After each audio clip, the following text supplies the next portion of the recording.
if I were you, I would leave it.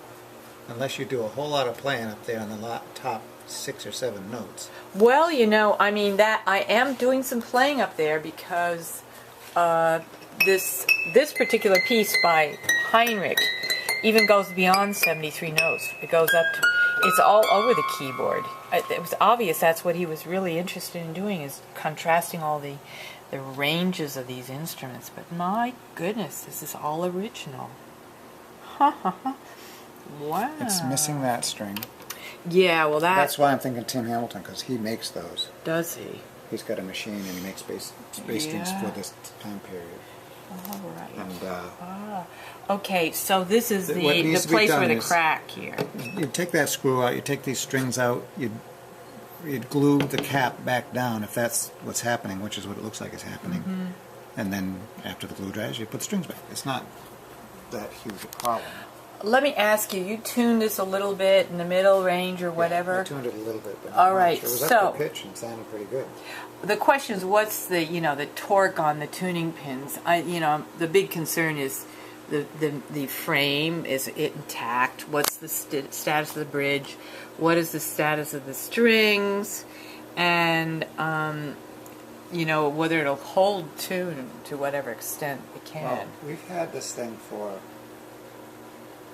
I don't know, 15 years maybe. Yeah. And it's been moved at least 5 times. And it's never been tuned in those 15 years, except a slight touch-up by me in the last few days, and there weren't any that were way out. So it holds pretty well, but torque-wise, I don't know what it's supposed to have.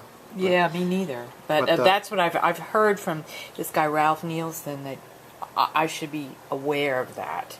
And, okay. Well, the old pianos had a tapered pin rather than a constant diameter pin. And so you can tap them in a little bit and they do become tighter if somebody wanted more torque.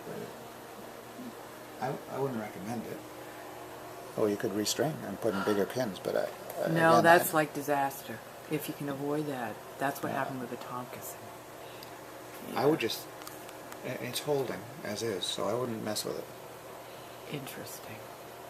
Okay. And now on the subject of the soundboard, obviously there are probably some cracks down there. You see any? I don't see any. Oh, well, I don't know. I mean, I don't even know what to look for. They would run with the grain if there were any. Okay. Yeah, God. I don't actually see any. Oh, Lord, that is wild. No wonder it sort of has a resonance. But, boy, I'll tell you, it's all original stuff. There's nothing been replaced. Yeah, I don't see any cracks anywhere.